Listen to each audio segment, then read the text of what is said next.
So, I woke up today still in awe of what happened yesterday. Like, was it all real? Are we actually getting Metroid Prime 4 next year? Oh, and also The Legend of Zelda Echoes of Wisdom? Let's not forget about that. In all seriousness, I can't believe we're actually getting a new Zelda game later this year.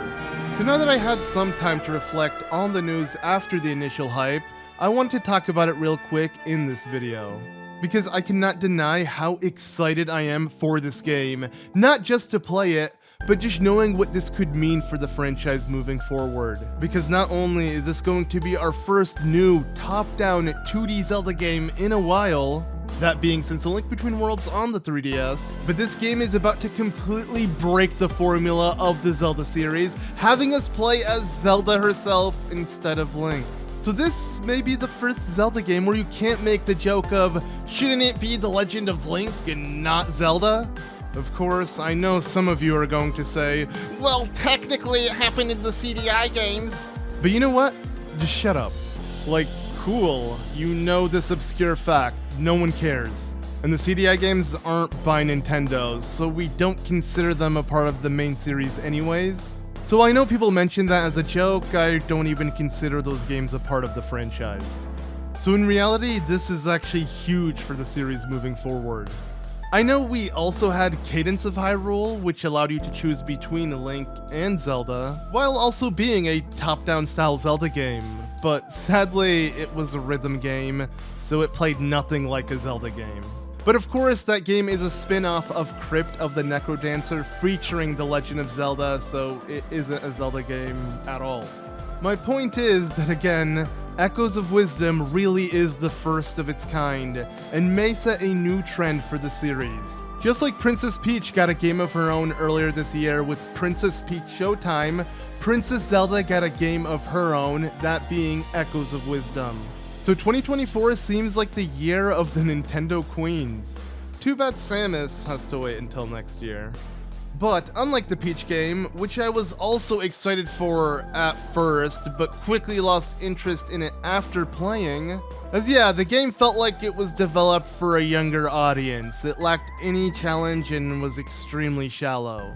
I doubt this will be the same scenario with Echoes of Wisdom. I have way higher hope that Zelda's game will deliver far more. Because at its core, it's not about the graphics or how flashy the game looks, it's about the game's, well, gameplay.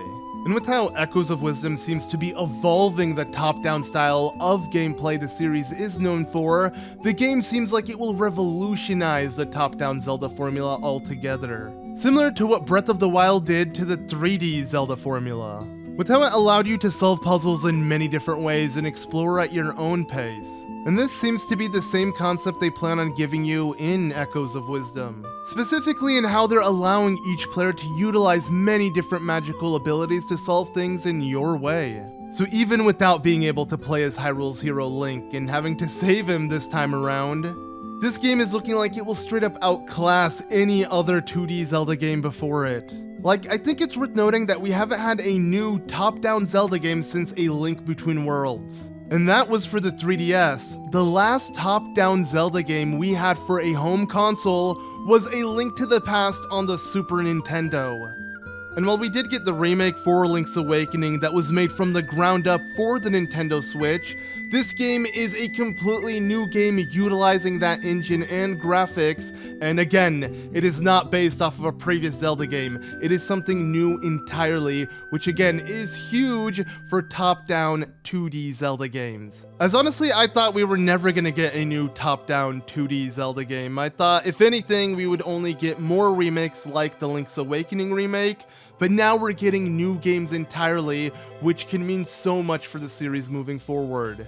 And honestly, this is what the series needed. Instead of having to wait half a decade for the next 3D mainline Zelda title, having a 2D sideline game or spin-off games are a great way to fill in the void between mainline releases. And just like we got the Link's Awakening remake in between Breath of the Wild and Tears of the Kingdom, it looks like Echoes of Wisdom will be that sideline game that holds us off until the next major release between Tears of the Kingdom and whatever else is next. And again, just like the Link's Awakening remake, they're keeping the art style the same, that being the diorama look. having everything look like miniature toys, and while I'm not a huge fan of this art style, it did definitely grow on me, and if this is the art style we'll have for top-down Zelda games moving forward, I am more than happy with that. Similar to what they did with Toon Link in its art style, with how it ended up being used for the travel-based Zelda games. So maybe this diorama look is going to be used for all top-down Zelda games moving forward. And like most top-down Zelda games, Echoes of Wisdom will most likely take place in the Downfall timeline, either following the events of Link's Awakening, or just being in some alternate era in that timeline. Regardless though of when the game takes place, it seems that we'll have references from all sorts of Zelda games, as we see a strange rift that seems to be swallowing Hyrule and Link, let's not forget about that. But this strange void seems to be merging different timelines together. Clearly I'm assuming different Zelda worlds are going to collide in some way, which will be cool to see, as this game seems like a mashup of a bunch of different Zelda styles put together in this top-down package. Kinda similar to, again, Cadence of Hyrule, but this time will actually be fun to play. So I feel like no matter how lackluster this game may end up feeling, it will still feel like a Zelda game rather than a spin-off, which is saying a lot. As again, from what we know right now, the game is by Nintendo, presumably with the help of Grezzo, and is marketed as a Legend of Zelda game. So while it does seem like a spin-off, it's not. So I think we should expect big things from it, especially when it may be the first of many unique concepts the series may explore moving forward. And honestly, whether the game flops or not, I'm happy it exists, and I'm excited to play it. I know compared to Tears of the Kingdom, this game won't do nearly as well, but I hope there are some fans willing to give it a shot because of its uniqueness.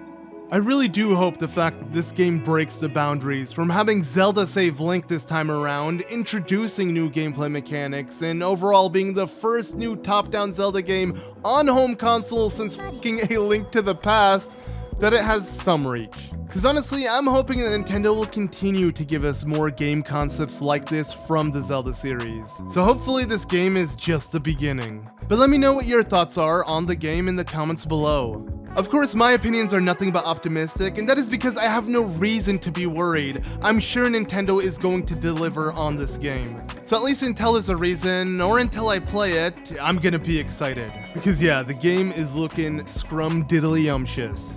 I know that must have been really cringy to hear, it was pretty cringy to say, but hey, I'm glad to be back and I hope you guys are excited for many more videos to come. This was the news I needed to reignite that fire. Of course, I had a bunch of technical difficulties which prevented me from making videos beforehand, but now, hopefully things will be moving smoothly. So please leave a like on the video and make sure you're subscribed not to miss out on future videos, and thank you for watching. As always, I've been ZM, and I'll see you in the next one.